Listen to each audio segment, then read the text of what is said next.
তালায় গরিব ও অসহায় বৃদ্ধাদের মাঝে শাড়ি বিতরণ করলেন সাংবাদিক আরিফ বিল্লাহ।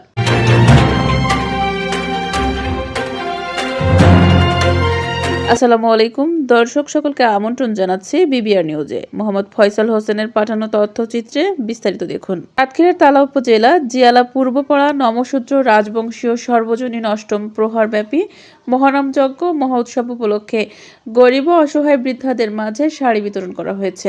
মানবিক এই উদ্যোগে শাড়ি বিতরণ করেন সাংবাদিক আরিফ বিল্লাহ। বুধবার 4 ফেব্রুয়ারি সন্ধ্যায় আয়োজিত এই কর্মসূচিতে স্থানীয় পূজা মণ্ডপের নেতৃবৃন্দ ও সাংবাদিক পার্থ প্রতিম মণ্ডল সহ এলাকার গণ্যমান্য ব্যক্তিরা উপস্থিত ছিলেন।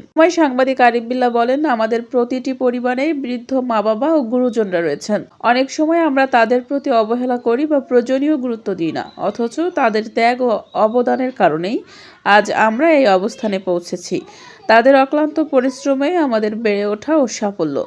তাই আসুন সবাই বৃদ্ধ মা বাবা ও গুরুজনদের অবহেলা না করে তাদের প্রতি সদয় হই এবং যথাযথ যত্ন নিই। এই ধরনের মানবিক উদ্যোগকে এলাকাবাসী সাধুবাদ জানিয়েছেন এবং ভবিষ্যতে এই ধরনের কার্যক্রম অব্যাহত থাকবে বলে আশা প্রকাশ করেন।